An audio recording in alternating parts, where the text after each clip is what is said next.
Ako sa experience ko with the Guinevere, alam mo naman, favorite ko yan eh. Oo. Spammer ka Isa yan naman isa yan sa mga pinakamahirap or masakit sa ulong hulihin na mga junglers para kay Guinevere.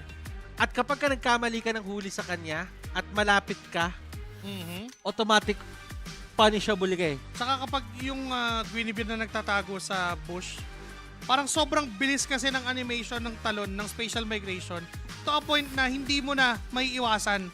Kapag nandun na sa baba mo yung bilog, hindi ka na makaka-react, automatic mahuhuli ka na. Ganun yung mga klase ng galawan and hindi mo talaga straight up yung sabihin mo, hulihin mo lang yung Martis. Yung talagang aanuhan mo lang siya, tatalon ka lang. Kailangan utakan talaga. And kapag ka nagland ka nga doon sa tabi ng Martis, autoparusa ka na. Oo nga eh, kasi Autoparusa ka na, wawasiwas ka na. wawasiwas ka na nun. Lalo na, alam mo kung anong pinaka nakakainis dyan? Diba, special migration, meron isa doon, yung Dash lang. dash ka pa. Oo. Tapos mag-iiwan ka ng parang, doon, cloud. Decoy, oo. On decoy. Kapag ka na-timingan nung Asura's Rat yung pag-dash out mo, Hindi ka makakadash. hindi ka makakadash. Oo. Pero lumabas na yung cloud mo. Lumabas na yung cloud na may ipit ka nga lang. May ipit ka Oo, pa rin. doon sa same position. Kaya kailangan, maingat na maingat kapag may Martis na kalaban. Onyx Arsenals on the move to ban out the Barats. Pwede nga naman na maging Takinaga hero if ever ang Barats. And Gilad, tatanggalin na lang ang Grok at ang Ruby. So, parang abate ka. Hindi. Kasi, merong safety precaution ng Onyx Arsenals dun sa Fanny ni Takinaga eh. Kunin natin yung Martis agad-agad para di na magpani. At iniipit na nga nila, pero baiting out na to. Baga parang, so pani? Sige, pani ka. Subukin mo. Subukan mo. Andito na si Cupra, andito na si Martis, 'di ba? Bagsakan na. Bagsakan na to, pre. Pero ano pa bang pwede mang jungle hero, no? For Takinaga. Takinaga, Oh, Tamus, hindi. Balmond. Guinevere? Guinevere hero na yata. Baka Guinevere hero. jungle na yata. Yan ang Minotaur. Yan ang Ayun yung Minotaur. sinasabi ko sa'yo eh. Pag nakalusot eh. Ito yung sa mga inaalala ko para kay Guinevere. Sa totoo lang, para sa akin isa sa mga pwede mong gawing counter, lalo na sa mga special migration na hindi tatama, is si Kufra. Kasi yung second dash mo, yun yung maganda kay Guinevere kasi. Kapag special migration ka, lagi kang may option na mag-back out. So hindi ka totally punishable unless matimingan ka. Pero pag may Kufra kasi at nag-special migration ka, hindi tumama at natalunan ka, tapos na bouncing ball ka, wala nang takasan din kasi yun. But ang last pick ng Onyx Arsenals would be an X4 on the EXP as we enter the Land of Dawn for the very last match for today. This is game number 3, Onyx Arsenals versus Game Lab Desolators. This is MDL Philippines Season 3, the last match for day number 2 ng week 1. Pagkatapos nito guys, sama-sama pa rin tayo bukas. Sama-sama pa rin tayo Kasi bukas. may day trip pa eh. May day trip pa eh. Lagi tayo may day trip. At kung titingnan mo din yung hinihingi na game style or play style ng dalawang junglers, si Takinaga, kahit mapa-pick off, mapa-team fight, pagpa-perform yung Guinevere. Pero good pokes coming in from Chovy, forcing How to back away. And in comparison naman sa isang Martis, parang mas persado yung Onyx Arsenals na dapat atin tong early. Yan yung mga teknika ng mga kupre, yung mga tatambay dyan sa may bush, sa gilid, tatalunan bigla yung yung mage. Tapos ito pre, bigyan to, ganun. Pauwiin lang natin. Pauwiin na natin. And alam naman kasi nila na losing 1 or 2 minions doon sa may middle lane is a huge meron pa mga times na kapag nag-miss ka ng isa o dalawa, hindi ka magle-level 4 in time for the turtle eh. Sobrang kalkulado. Bawat minion XP na makukuha mo on the mid lane. But let's talk about this XP matchup. A Thumbs and an X-Borg. Clearly, you would say na lamang yung X-Borg sa matchup. Ay, Kasi sa poke damage. Oh, parang hindi eh. Hindi. In theory, yes. Pero Oo. magagalawan kasi ng Tamos lagi at lagi yan. Oo. Why? Yung kanyang mga spellbomb dyan sa payoyo-yo-yo na yan, yung, nakikita mo mismo yung rason bakit Oo. lamang ang Tams over the X-board. Tapos nakikita natin dito kung gaano kalamang or gaano ka-active si Micro kapag hindi mo siya binigyan ng mga ganong mga CC na XP laner. Kasi nga, although ito si Tamos, although ito si Tamos kasi dumuduel, pero kasi ang maganda naman kay Tamos, mabilis din siya magpunta from point A to point B. Kung saan mo siya kailanganin, usually nandun to dahil nga sa extra movement speed na nakukuha niya. Pag walang yo-yo yan, bilis gumalaw niyan eh. Pero Oo. wait, naagaw o nakuha yung Minowan's Fury. Sakto gagamitin na nga para i-burst down si Micro, Decimate. Hindi pa enough yung oras para lakunin yung Turtle. Ayun. Another Decimate! Iniisa-isa ni James Punks ang G-Lad. Ayun yung sinasabi natin in terms of catching out a Guinevere. Guinevere is a strong hero but at the same time, kapag wala ka ng spatial migration, parang wala ka ng karapatan doon sa may turtle or lord area na yon. Kasi ganun talaga siya eh. Kumbaga parang dependent ka. And kaya nga, kapag gumagamit ka ng skills niya o na gagamit mo yung passive niya, bumibilis yung cooldown ng skills. Kasi ganun ka-imperative para sa Guinevere na buo yung combo niya. Kasi ano nga, parang kulod eh. Yung sinasat ko lang ng nag-BMI na. Pag Guinevere, tumalon na. Tumalon na. Ganun talaga yan. Na si James Punks ang Uhu! nabigyan ng ganda ng connection. Grabe naman yung counteran doon, pero yung mga bala mula kay Hani Salas sa makakakuha ng kill 2-1. It's gonna be just Lotus down. Pero si Hito, sumubok na sumama doon. Low on HP, mapapata si Hani Salas, hindi tatama yung Star Shatter mula kay Hao. Onek dito is G-Lad is making Onek run for their money sa mga ganitong klaseng plays na nagagawa nila, and I do feel na napakaganda nung conserve nung talon. Di ba nakita mo yon, gumamit ng Minowan's Fury? Usually, ang kasama nung talon agad. Oo. Pero doon, nag-antay pa siya saglit nung nakita niyang dalawa na, tsaka siya tumalon. Hani Salas sa paggamit ng Nibiru's Passion, pero hindi na talaga pipwersa. That is a nice save from Lotus. Pero makikita mo na masakit si Hito Makikita mo yung damage output. And again, comparing naman ang Minotaur sa Kufra, yung Minotaur may heal din nakasama di ba? Hindi lang basta crowd control. Pero pinapunish ni Hito unti-unti na, sige, may basic attack ako, masakit yung damage ko. Oo, at alam mo, sa mga bagay na maganda pag-usapan natin dito is bakit nga ba nakakaroon ng resurgence ng mga heroes like Mike Tamus, like X-Borg, Marktis. I feel like kailangan natin mabigyan ng focus yung revamp ng War Axe pati ng Rootwork Breastplate. Pero may turtle na makukuha. Retry pa din, mapupunta kay James Punks, may talon. Knock-ups ang nakikita. Wala ng Firaga Armor at si Keketat ang unang tutumba sa pagkakataon na yon. Onyx Arsenals. Despite getting the turtle, nasakripisyo naman ang buhay ni Keketat. Oo, Hito. Abang siya, yun talaga yung pang check bush eh. Kumbaga, parang yung yung sights na yan, gumagalaw yung paloob eh. Oo. Pag nahatak ka, medyo delicate. Oo, at nakikita mo naman si James. Uy! Grabe Ang naman! sakit! Mr. Punks! Mr. Punks! Kamusta ka? James Punks! Kala ko kamusta lang. The man with a million moves, but with 2 swords. The Hunter Strike is paying off for James Punks. Ang sakit ng Ang damage sakit na doon. ni James. At, ewan ko pero si Hani Salas, hindi ko alam kung may flicker siya ng mga panahon na yon. Maybe, na-underestimate ata yung damage Oo, output. nagulat din eh. Kahit ako nagulat eh. Isang Azura's Rat, men. Parang iniisip nila, hindi, kaya ko pa i-weather to. Tapos kaya pa. nung nakita nila, aray, asikit. Arouch. From aray to arouch. Wala na.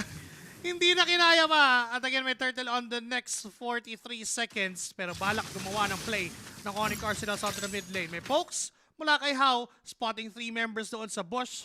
Pero nag-aabang na naman tayo sa talon mula kay Kekedat.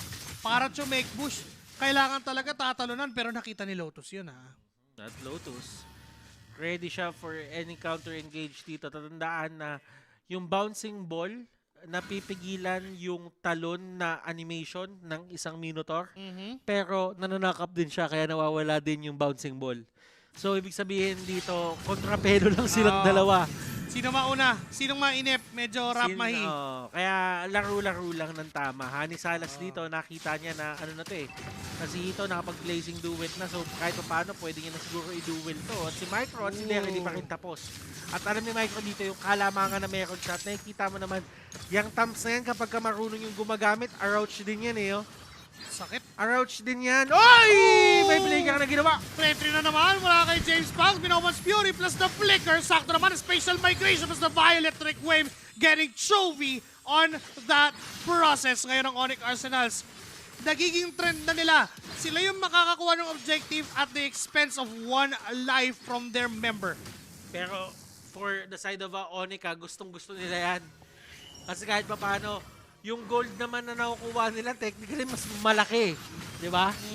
So, meaning, as long as they're not losing any towers habang nangyayari yon, which they did, okay lang sa kanila. Yun lang yung pinaka-loss talaga nila doon. Oh, yung na parang torre. nakuhaan pa sila ng torre. Pero again, we're looking at the total damage. At makikita mo din na si Takinaga, di ba? 19,000 sa kanyang Guinevere. Setup talaga eh. Setup talaga yan. Sobrang nako-complement yung setup na ginagawa ni Lotus all throughout those skirmishes. And kung papansinin mo din, ito na yung time na magsasama-sama na. Pero tol, alam mo, napakalaking parusa para sa Minotaur na makakalaban ng isang Marquis din. Kasi parang, alam mo yun, ang dami mong iniisip na, nag-second skill na ba to? Parang mga ganun lagi yung tanong eh. Hito, wina 1v1 doon ni Micro. At hindi talaga niya pinagpapahinga, talaga susundan niya talaga yan. Buti na lang may BMI ng mga panahon na yun si Hito, kaya hindi siya ma-take down. You know the worst case for Hito? Oh. Masalo niya yung vengeance ni Micro sa Blazing Duet. And Pwede. so far, Onyx May Arsenals has been doing a great job na iiwas si Hito kay Micro. Ang tanong ko dito, meron na ba naka-dominance? Kasi pagka merong Claude, kailangan may dominance eh. Oo. Para mapababa ng onti yung buhay. Pampabagal din na pumalo. And again, Hito ay malaya pa na nakakapag-farm at nakakakuha ng kanyang mga kailangan all throughout. Pero here comes the Lord.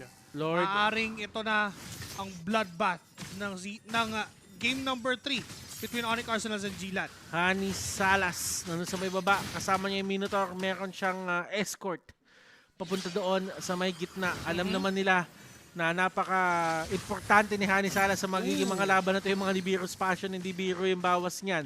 Napupush back yung mga members dito ng side ng Onyx at kukuha muna ng orange buff dito si James Punks. Pangdagdag alalay lang in terms mapaaway sila dito. Kaya nga Nibiru's Passion kasi Nibiru eh. Oo. Diba? Nibiru's Passion. Nibiru's Passion. Pero nakita na sila ng CCTV na manggagaling kay Hao. Nandyan din naman yung pagharap ni Der. May talon, flicker, naku! Hindi tumama yun, kaya naman here comes the counter-engage from the Desolators. Nandyan na yung setup, pero si Hito with a blazing duet sa likuran, si Hani Salas, naku po! Yung mismong pumasok ang mapapunish, and now G-Lad has a greater position for that Lord. May retribution battle na pwedeng makita. Tumalon si Takinaga sa Violet Requiem, and Hani Salas is there to finish the job. At hindi pa tapos dahil G-Lad will secure this Lord. Oh, what a turn of events. Kanina nakikita natin na yung Onyx yung umaariba. Ngayon, G-Lad, yung team fight nila nakakaiba. Yun ang nagdi-dictate. KK Dot, nakahuli siya. Takinaga will go down. Pero nagbago talaga yung tempo ng laro. All because doon sa combo routine todo ng Minotaur at ng Guinevere ni Takinaga. Yes, nakuha si Takinaga doon, pero still that's the Lord. At nakuha pa nila si Hito doon. At saka kung iisipin mo, pwede naman sila kumuha ng mga torre dito eh. Kumbaga parang hindi naman pang endgame yung Lord na nakuha nila eh. No, pang ano lang eh. Pang make sure lang na wala nang mapa yung side ng Onyx na lalabasan ng eh. mga outer turrets. At yun nga yun, nakuha nila. Meanwhile, Kekedot has been receiving a lot of pokes from Hao. And even kay Hani Salas. Ayun, basta sumabog lang. Yun lang naman gusto nila ngayon eh. Basta sumabog lang yung mga torre at this stage on. If ever manalo sila, at least meron na silang target. Diba kung gusto nila tapusin agad. And surprisingly, wala pa mga dominance eyes na lumalabas from Wala pa? tank heroes. Di na din kasi pa kaya yun ngayon eh. Oo, mas gusto nga ng... Tinan mo yung item choice ni Micro. Blade Armor. Para dagdagan yung effect ng Vengeance. Okay, Hito, kung papasok ka man sa likod, saluhin mo yung Vengeance. Oh. Corrosion Scythe din para dito kay Der. Kasi kahit sabihin natin na nakakainis si X-Borg, basta nai-slow mo yan, manageable naman yan eh. Hanggat nakakapalo ka at nakakoteran Inferno ka, rendered useless yung damage na binibigay ng War Axe Brute Force na meron itong si Der. In return, nababawasan pa yung Firaga Armor at hindi nakakagawa ng zone play itong si Der on the X-Board. James Panks. He needs to make something happen. Si Takinaga ay nagagamit ang kanyang mga veteran moves dito. Yung mga left, right talon. Ginagagamit niya eh. Tsaka yung yung disiplina sa pagbato ng skills. Kasi may layer eh. Diba? Talagang sinusulit nila yung dalawang knock-up ng Minotaur sa Minoan's Fury, tapos yung isa pang dabog. Diba? Bago siya tumalon. Kaya hindi na nakakagalaw kung sino man yung nahuhuli.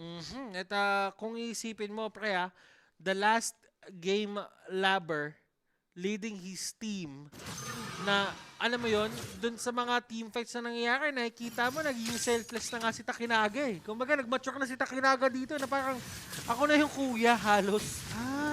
Parang mirroring the Carl TZ journey. Oo, ako na yung kuya. Kumbaga, parang, dati, ako yung assassin nyo, ako si Mr. Highlights. Oo. Ngayon, gusto ko lahat kayo may highlights. Lahat kayo may ambag at makikita sa replay. Pero yung on the move na ginagawa ng G-Lad is to burst down this Lord. Hito, he needs to play with his team. Kanina nakita natin na gumawa siya ng play ng sarili niya sa may likod. 4 yung tumambang sa kanya. Kaya di naman hindi siya talaga niya na-takedown ng mabilis si Hani Salas. Pero, kung iisipin, if ever kakayanan dito ni KK Dot na humuli ng isang set na maganda, yung set na Malachaknu na iniisip ni Hito. Kasi mga dati nilang mga member yan eh. Oo, yung isang magandang Tyrant's Revenge plus the Flicker. Pero sumasalo na naman sila ng Pokes Lotus. Umaamba. May talon mula kay Takinaga. Mukhang si Der na nga ang bibigyan nila. Nagkasus na yung Violet Requiem. Minowa's Fury plus the Flicker. Nandyan din naman yung mga snipes na nanggagaling kay Hao. Kekedot, mapapwersa mag-flicker. Nagamit na rin yung conceal para lang hindi siya makita ni Hao. Give up na to. Give up na nila. Alam nila hindi nila kaya. Nagsimula kay Der yung pangyayari. At akala ko nga doon yan na yung pagbaliktad kasi kay Der nila ginamit yung Violet Requiem. Pero hindi pala nagmamatter yun kasi enough pa rin yung damage dito ng mga members ng side ng G-Lad. Masakit din talaga yung Beatrix no? Hani Salas. We have to commend this guy for his positioning. Hindi siya mahuli na mga members dito, hindi makahanap si Kekedot ng magandang opening para ma-pin down yung Beatrix. And that gives a lot for G-Lad to control what's happening on the Clash. And this Onyx team, yung kanina yung game number 1, ang ganda ng pinakita nila. Game number 3, they need to step it up. Huli si Panks dito. That is Tindamartis. Ang kunat, isipin mo, kinain niya yung sniper na bala. Isang buong Violet Requiem plus the sniper shot mula kay Hani Salas. Nakapagpalit na ng barel. Nandito ng big guns. Nandiyan na ang Nibiru, nandiyan na ang Bennett. Pero wala na rin naman yung Lord na kinuha nila. Kekedot, hindi may ispatan ni Micro. Pwedeng gumawa ng play, may stretching, tapos siyakap, si Micro na lang ang i-burst down natin and they're gonna be not successful with that! Papasok ngayon ang G-Lad with a counter-engage, pero may last insanity, Takinagalaw mo na HP. Hindi pa mapapop yung immortality, kaya pwede pa pumalag ng round number 3. Ngayon dire-diretso, kaso nga lang si Lotus ang makukuha ng Onyx Arsenals. Pre, buhay si Micro! May Contract Inferno, may ano pa, may Vengeance pa. Ganon kadaming damage output yung nakuha niya, hindi siya tumumba. Buhay din si Takinaga na may immortality pa. Oh, is this a matter of Onyx lacking damage coming into late game? Parang ganun para sa akin eh. Kulang na ng damage eh. Kasi kung tutusin, ang ganda na nung angle eh. Ang ganda na nung pick-up. Ang ganda na nung plano. Pero kinulang talaga sila. Kasi ako, naniniwala ako, parang, if ikaw si Chovy dito nag-Valentina ka, kaninong ulti yung aagawin mo? Kay Lotus? Parang kay Lotus lang yung pinakamaganda Lotus lang. dito eh. And hindi naman ganun ka-viable enough. Kasi kapag humarap ka, if you would try to make a setup, mapapunish ka din kasi malambot ka in nature, hindi ka tank. Siguro possible counter-initiate. Maaari. Counter-initiate, pero nahuli si Dirk. Nako, Ito talaga yung wala na ginagawa nila kay armor. Dirk eh. Wala na immortality. Ay, ganda nun! Meron man dalawang knock-up doon na magmumula sa Minawat Fury mula kay Lotus. Pero si Kekedat sumusubok na kumuha ng counter-engage. James Thompson ng Mortal Coil. Pero tuloy-tuloy lang. Dire-diretso lang. Si Honey Salas ang kukuha ng kill against Chovy. May mga minions pa naman sa middle lane. May mga snipes na tumatama. Basag na yung gitna for Onyx Arsenals. And eto na ang pagbabalik. Eto na ang pagbaliktad ng storya. Kung kanina ang Onyx yung nag-hunt, ngayon sila na mismo ang hinahunt ng mga members ng GLAD. The Desolators, Game Lab Desolators is really doing it. Will this be a reverse sweep? Goodness, another ultimate na tumama na naman kay Der. The very same routine na ginagawa ng GLAD all the time. Pop natin yung Firaga Armor. Tanggalan natin ang shield. Pero may knock-up namang gagaling doon sa members Hito ng napigilan! GLAD. Hito, doon sa may bandang gitna ay mapipilita, mapalayo. Lotus is down as well. Ando naman yung talon mula kay Kekedat. Pero 2 in exchange of 1. Lamang ang GLAD. May kasama pang Lord. Si Hito kanina pa sinusubukan mag-ultimate pero laging nakakaroon ng problema pagdating kay Lotus. Nagsinubukan niya mag-blazing duet. Ang nangyari, tumalon ng half jump. Half jump. Kalahati lang kasi masyado Hindi, malaki. sabagay, half step na lang. Half step na. Nag-half step si Minotaur. Sabi niya, ayoko. Sabi niya, okay. Oh, Ganun lang yung sinabi niya, pre. okay. Okay. Wala. Wala siya magagawa na nakakapla siya eh. Wala kang blazing do. Blazing. Ayun lang. Hindi na tuloy yung blazing duet. Kumbaga, 'di ba, ang mga anime character, pre. Ang pinakasikreto sa tunay na lakas ng anime character, kapag sinisigaw nila yung pangalan ng move nila. Dapat. Blazing dueta. Blazing duet. Kaso hindi na tuloy. Hindi na tuloy. Ano lang eh, sakto lang eh. Blazing. Yun hindi lang. na tuloy. Ganun lang. Kaya di Napigilan. nakukuha ni Hito yung tunay na lakas, pre. Yung pala ang tunay na lakas. Pero, ito na ba ang tunay na pagtatapos? Dahil GLAD, papasok. Nandyan na naman yung Violet Wave! Aray! Na-burst down! Yung isang sustain hero na magmumula sa Onyx Arsenals. Ngayon si Der. Napipilitan siyang umatras dahil masakit ang mga bala ni Honey Salas. Nandyan din naman si Takinaga para kumuha ng setup. Nagiging initiator na ngayon si Takinaga. Ganun na siya ka-confident. Hindi na siya basta-basta ma-takedown dito. And actually si James Panks may kunat na rin. Pero si Hito, tingnan mo, napapagamit na siya ng Blazing Duet para lang mapigilan. Kinabangan sa BMI.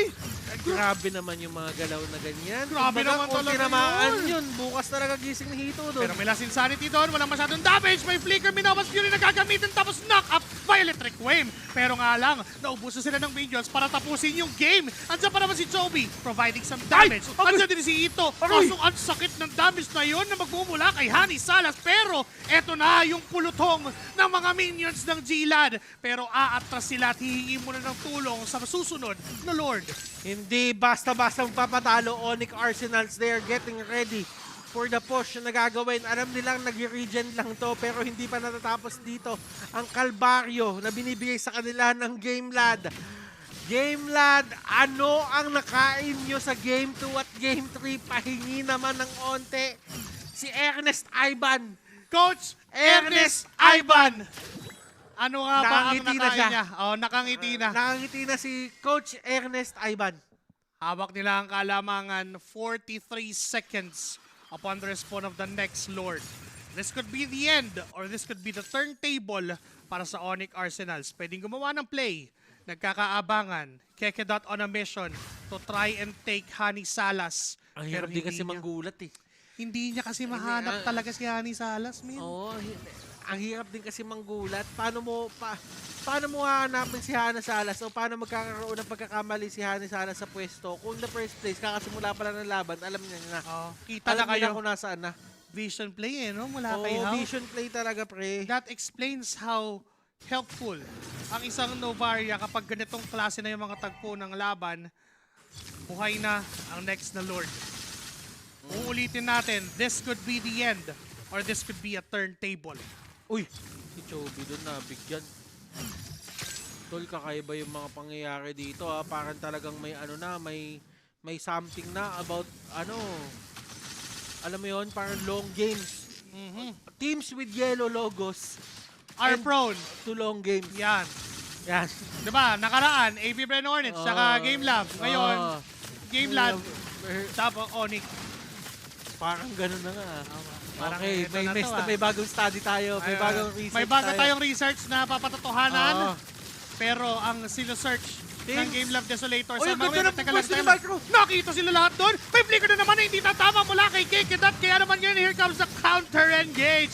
Sa kinagawin ng Electric Wave. Pitawan muna yung Lord. Pero mukhang, teka lang, sila yung nababanish dito ng Onyx Arsenals. 3 na ang wala para sa Game Lab Desolators. Micro and Hao, sila na lamang ang natitira. May immortality pa naman si Micro, Nako, pero si rekta to. Hao. Nako, Rekta to, tol. hindi na yata Rekta mag-Lord. to. Irerekta yata to ng Onyx Arsenals. Pre, yung comeback, ginambak ng isang comeback. Ang dami nun! Ang daming pagka-comeback nito, pre. Comeback, triple comeback. At, ewan ko na lang, pre. Pero ngayon, yung Lord ay pupunta sa side ng Onyx Arsenals. Pero kailangan nila mag-ingat kay Hawa. Pwede ma-snipe to. Pwede, hinaharangan na. Hindi nakakanga na. Hinaharangan Okay na. talaga. The coast is clear. Onyx will secure that Lord. It's a 23-minute Lord, Joshi Cakes. Medyo pataas ang HP ng Lord na to at masakit na rin ang damage. Now, nasagot na mismo ng Onyx Arsenals. That Lord is a turntable. Nakita natin paano nila binaliktad ang sitwasyon ngayon. Okay, akala ko maganda yung pwesto ni Micro doon. Pero nung nakita siya sa likod ng side ng Onyx, isa ang naging sigaw eh. Nasa likod si Micro, gawin niyo yung mga nasa harapan.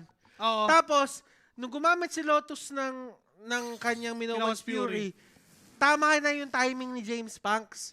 Nakapag ano siya, Mortal Coil. Oo. Hindi na siya nahuli dun sa mga nakap-nakap, hindi na siya nabigyan ng early damage.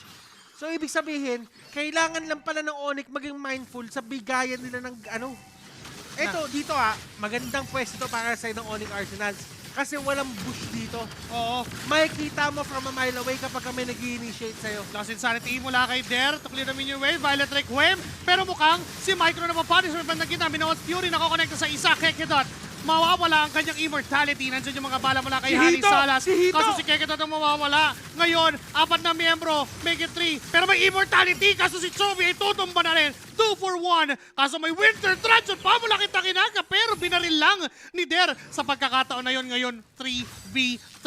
Kakayanin ba ng Onyx Arsenals to? Naiwasan ni Hito. Yung Renner's Apathy. May Last Insanity na gagamitin si Der para hindi siya maging casualty. Aatras ngayon ng Onyx Arsenals. Aroy! Sakit! Pre, yung comeback na kinambak ng comeback. Ika-comeback. Ika-comeback pa. Ang dami ng comeback na nagaganap. Parang ayaw nila magpatalo pa Para kayo. Pero tayong sa bagay, ayaw mo season. magpatalo unang season. Unang game linggo mo to eh. Unang linggo to eh. Unang linggo, tsaka unang game mo to this season. Kumbaga, ito yung start of something new for you. Oo, kumbaga, ano to eh, living in my own world. Oo. Never understand. That anything can happen. And really, anything can happen dito sa laban na to. When you take a chance. Dumating sa punto na ang win condition ng dalawang koponan, force an error and maximize and capitalize on that error. Oh, and we never believed in the things that we couldn't see. Oo, mahirap nga naman yun. Mahirap yan. Kailangan talaga i-open mo yung heart mo to all the possibilities, Pak. Tama. Oo. Mamaya lang, May soaring magbabago. flying na tayo. Matapos pa yata natin eh. Sabi sa'yo, pre. Wala. Yung sinimulan natin ng ano eh. Partida, pre, wala pang alas 10 yan. Sinimulan na natin to ng ano eh, ng unang soundtrack. Baka dumating tayo sa soaring flying dito Oo, yan. Pero nakikita naman natin that the next Lord is going to be the prime attraction for Eto na these to. two teams. Lahat nakatingin na dito. Okay. Focus lang. Pero, is this a Lord take or is this a Lord bait? And depende. Mukhang ang pwedeng bumate dito yung Onyx Arsenal kasi sila yung nauna. Oo, sila bigla yung nakahawak ng lamang. At Ang maganda dito sa laban na to, pre, kapag ka nagkabigayan dito at may isang team na tumumba dito, last na to. Oo. Kasi yung mga Immortality nagsipag-pop na. Oo nga, wala na mga imo. Wala na mga imo to. Although si James Punks si Lotus meron, no? pala meron. Si James Punks meron. Si Takinaga wala. Yun. Medyo crucial yun. Ngayon na yung ginagawa ni Der, iniihaw-ihaw lang niya si Lotus. Sa tagal ng laban, gusto nang mag-samgyup ni Der, pero siya na naman yung binigyan. May Violet Wave. Si Chovy! Wala siyang Piraga Arma, pero si Chovy ay napa-arouch doon sa snipe na ginawa ni Hao. Dito nakakalamang yung side ng game lad eh. Yung how, yung mga stock shatter, Op. dyan sila lumalamang. Naipit yata si Kekedot doon. Hindi na pinapatakas pa. Naku, yung Lord Take ni Lord Beat bigla ng G-Lad. Ngayon sila yung dumidiretso. Papasok ng tuluyan. 4 na miyembro laban sa 5. Pero si James Punks with the Mortal Coil and Binobas Fury maiiwasan. Takinaga on the jump! Mahuhuli niya si James Punks. Low on HP ang mga members. Pero si Anis na sa itaas sa likuran. And it's a wipeout! Game Lab Desolators finally fully reverse sweeping ang Onyx Arsenals sa Series 3! The last game labber pulling out the last game-winning play para sa seryeng ito.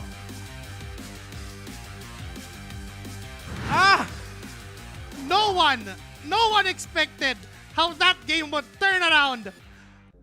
Oh my, wow!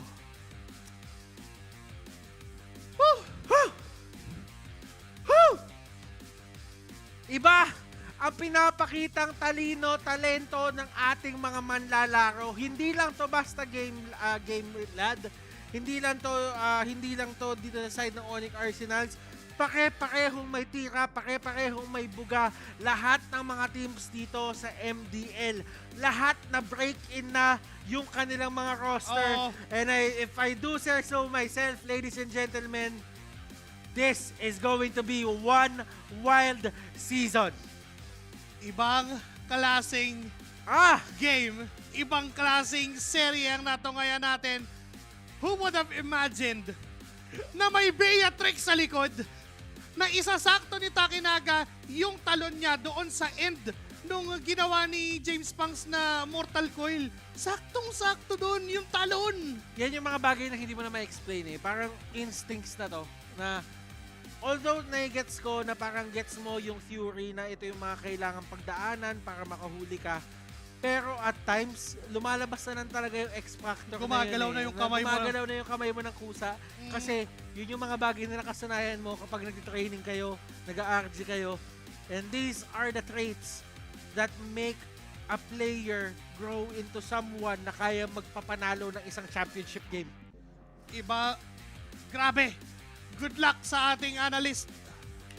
Good luck sa'yo. Gusto namin okay ka, kaya naman madami kang sasabihin doon. Kaya QWERTY, sa'yo muna, pahinga muna kami. Takinaga, the last game lover, leading his team to victory.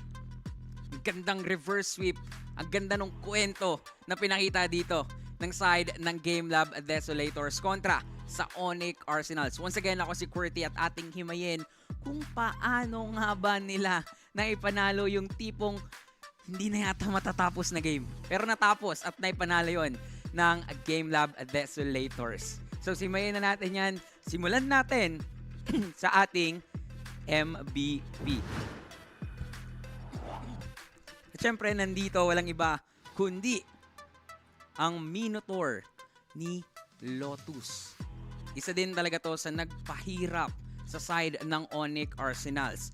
Looking first at the emblems at the itemizations na meron dito ang isang Minotaur, mapapansin nyo na pinriority niya ang Flash of the Oasis. Actually, all throughout the game, isang malaking bagay talaga dito yung heal na pinoprovide ni Lotus aside from the setup being provided by this hero, by this player. Ginagaya man to ni Chovy having the Valentina. Unfortunately, ang kaya lang gayahin ng isang Valentina is the ultimate of a Minotaur, is the ultimate the Minoan Fury itself at wala ng heal. Meanwhile, para sa Gamelab Desolators, makikita natin all throughout the highlights na napakaganda nga naman talaga ng combo ni Takinaga at combo nitong si Lotus. Kapag nag-Minoan Fury at nakatakas yung ilang miyembro ng Onyx Arsenals, laging ready si Takinaga gamitin naman yung kanyang spatial migration para ako naman yung mag-set up. Yung wombo combo play, yung wombo combo setup na meron dito ang Gamelab Desolators, talagang nakatulong sa kanila early up to the mid game. Plus, taking in consideration yung ginagawa dito ni Micro na minamicro niya talaga yung back lanes, minamicro niya talaga yung backliners ng Onyx Arsenals, malaking bagay yon to give space, especially para dito sa isang Beatrix na makapag free hit lang. Plus, ganda din nung binibigay na additional hitbox. Yung pagpapalawak ng hitbox dito na nanggaling naman kay How using the Novaria, mas nagiging madali para sa mga setters like Takinaga, the setters like Lotus, yung Minotaur, yung Guinevere combo, mas nakakatulong yun sa kanila para mas mapanalo yung mga teamfights. Ito yung moment na kung saan naibaliktad, nakuha ng Onyx Arsenals yung momentum dito sa laban na to because of the burst, because of the damage na manggagaling kay Der. Pero after this one, mas pinakita ng Gamelab Desolators na mas kaya nilang depensahan at mas kaya nilang idaan sustainability plus the micro. This is actually surprising na yung Beatrix nandun sa likod, inaabangan niya yung mabubuhay na Claude to the point na wala na siyang pake. Let's end this. Masyado nang matagal yung laban.